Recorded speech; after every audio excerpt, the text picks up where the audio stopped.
Quer aprender a ganhar dinheiro na internet sem ao menos aparecer nos vídeos? Confere o link na descrição do vídeo. Conta mais sobre isso, porque isso é quando você se candidatou a presidente da última vez, uma das coisas que mais fez mídia ou viralizou das suas falas foram aquelas questões da... Ursal. E FEMA, Ursal. essas paradas todas. Tipo, parece que tu tem uma visão que existem organizações mundiais e elas têm agendas, elas são famosas, não, elas são poderosas, são grandes.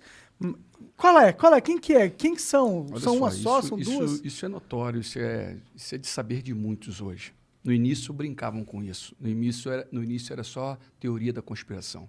Em 2018, tudo que eu falei a priori, muitas das coisas viraram meme, brincadeira, né? Mas depois as coisas foram se concretizando. Aí a loucura se tornou realidade, né? Quando foi falado, olha, vem um cenário de morte de massa, quando foi citado o FEMA, quando foi citado a própria Ursal, a Ursal está dentro da Constituição. No capítulo número 4 da Constituição, no parágrafo único, você vai ver o desejo de construir uma sociedade latino-americana de nações. Está lá, está escrito. Abre aí, qualquer capítulo? Artigo 4, parágrafo único da Constituição Federal. Pode fazer a leitura aí. E o que é essa Ursal? Um grupo de pessoas? Na verdade, sabe a única questão?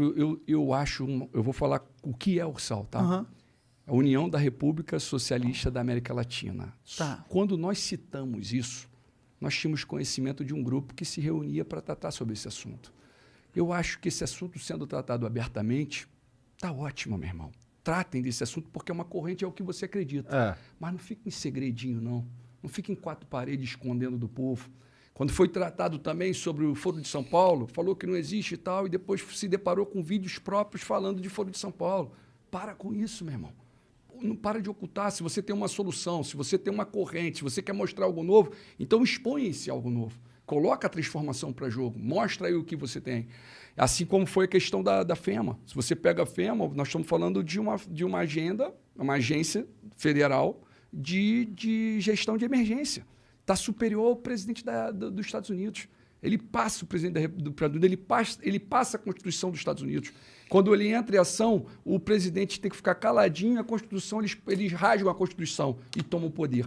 Por que esses homens fizeram milhares, milhões e milhões de caixões? Por quê? Para quê? Qual a finalidade? Por que eles estão fazendo milhões e milhões de abrigos? Caixões, o FEMA fez? Sim, é a FEMA que está por trás de caixões. Puxa essa notícia. Eu tô meio por fora, só para contextualizar a galera. É legal para você visualizar. Sim, não, eu realmente quero entender, eu tô curioso. Então, no primeiro momento, quando você fala, é loucura quando você está falando isso. No primeiro momento, quando você solta... assim que existem organizações mundiais secretas que têm alto poder político, eu tenho certeza que existe. Até porque você tem muitas pessoas muito influentes, elas com certeza conversam entre si, com certeza tem conluios entre si, e com certeza eles não querem expor isso pra todo mundo. Não faz nem sentido, entendeu? Eu vou falar uma real para os senhores, tá? Sabe essa briga toda interna nossa, de esquerda, direita? Ambos servem a eles. Ambos servem a eles. E o que Bolsonaro e Lula servem a esses mesmos senhores. Quem são, da senhora? Nós temos... no alto da pirâmide, 13 famílias. E embaixo, um comitê de 300 pessoas. Coordenando e comandando tudo, meu irmão. Controla essa mídia aí que está em ação aqui agora. Eles derrubam isso aqui, fica todo mundo aí tenso porque fica sem. Eles controlam. A probabilidade deles derrubarem isso aqui hoje existe. Quanto mais verdade você falar, mais... porque a loucura do passado começa a se tornar realidade. Começa a se tornar realidade. Qual é o grande cenário? Não tem como você olhar a transformação do Brasil olhando para o Brasil apenas. Tem que ser olhado a geopolítica de forma mundial. Entendeu? Aí você pega o cenário, os Estados Unidos está como potência mundial, final da Primeira, Segunda Guerra principalmente, ele está como uma grande potência mundial. Só que a China está batendo a porta falando, agora é minha vez. Agora é minha vez. Olha aí o que está acontecendo hoje, as pessoas não têm conhecimento. Taiwan. Observe o que está acontecendo no Taiwan hoje. Mas isso aí não é de hoje, isso aí tem mais de 20 anos. Mas só que o conflito hoje está tenso. A China está cada vez mais querendo tomar controle de Taiwan. Estão falando de tecnologia avançadíssimas, microchips avançadíssimos. empresas. Tem uma empresa lá conhecida como TSMC. Essa empresa aí é uma potência para o mundo, meu irmão. A tecnologia depende diretamente para um país que é desse tamanho, com um pouquinho mais de 20 milhões de habitantes. E estamos aí agora vivendo uma tensão muito grande com os Estados Unidos e a China, querendo, porque a China coloca que é território dela, os Estados Unidos tomou posse dela ali porque é um controle. Os Estados Unidos gostam de fazer guerra na casa dos outros. Então, ele domina as regiões dos outros. Mas só que os Estados Unidos vem perdendo tanta potência, ele vem perdendo potência ao ponto da Crimeia, junto com a Ucrânia. A Ucrânia e a Crimeia estão ali lado a lado. A Rússia anexou a Crimeia a eles e os Estados Unidos ficou caladinho. Nem falou, nem abriu a boca. E não fiquem surpresos se agora também não fizer nada nesse momento. E todos estão preocupados ao redor. O Japão está preocupado, a Austrália está preocupada. Os taiwaneses devem estar preocupados pra caralho, né? Tá tendo vários protestos lá fora. Eles estão preocupados, ao mesmo tempo eles ficam seguros porque a tecnologia que eles têm hoje só tem ali. Então eles falam assim, opa, não vão destruir aqui a gente por total.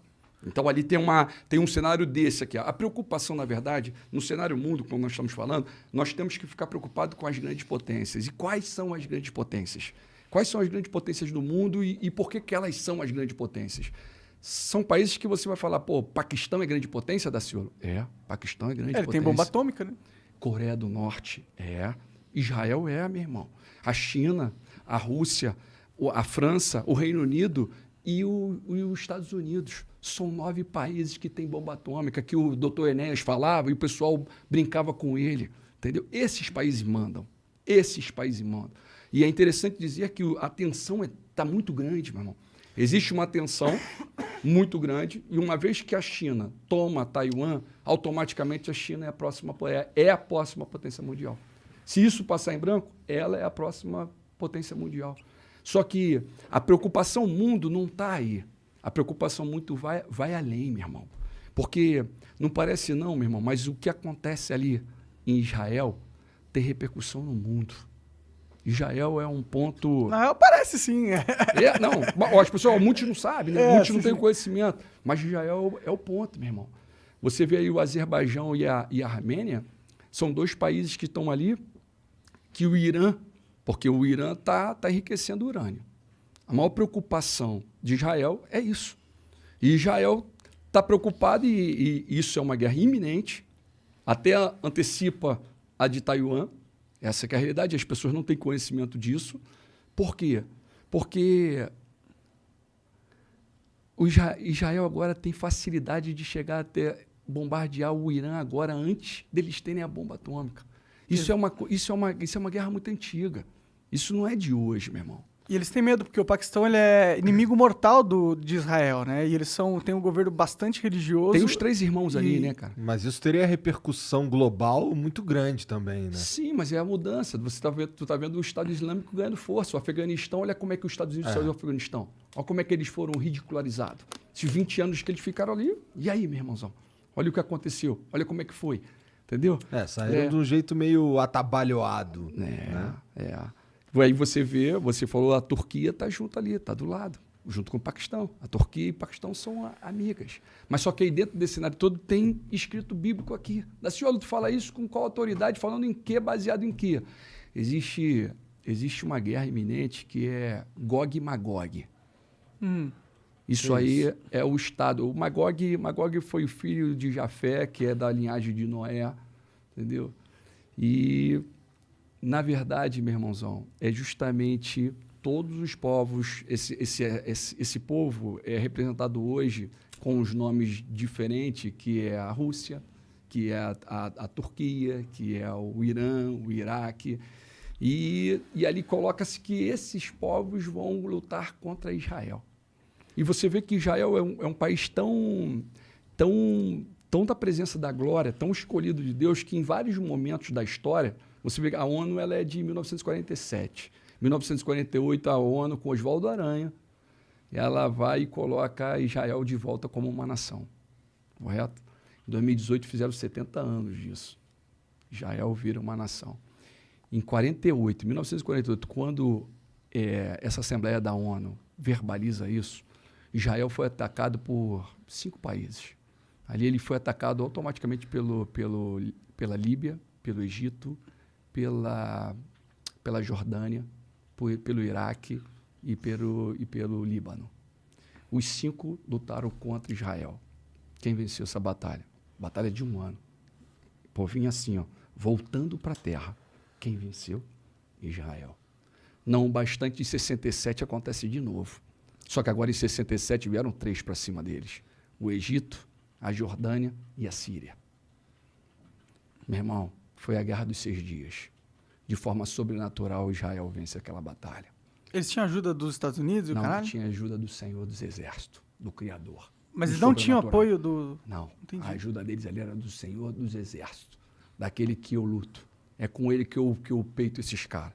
É com ele que eu luto contra essas famílias, contra o sistema, que é hoje, mais do que nunca, a previsão está toda colocada, que é o caso dos Illuminati, que é o caso da maçonaria que vem lá atrás, que fica em segredo, no segredo, segredo. Né? Você vê a história aí do próprio Illuminati, dos acontecimentos e tudo mais, surge em cima do movimento do iluminismo.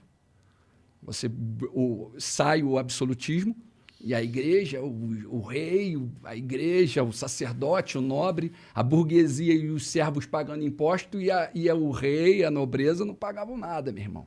E aí sai o absolutismo, entra o iluminismo, sai a economia voltada no mercantismo, né? e parte para o liberalismo, né? Adam Smith até. Então, qual é a consequência disso tudo? Para onde estão levando? Qual a direção que eles querem? Meu irmão, esse sistema, eles são de 1776, tal de Adam Weishaupt. O cara é professor de direito, um alemão. Hoje eles estão atuando até hoje, varão. Essas maldades todas aí, ó, esse sistema de hoje que está acontecendo no mundo, são eles que estão provocando. A troco de poder? A troco de... Assim, ó, é quando hoje você tem 8 bilhões de pessoas pelo mundo.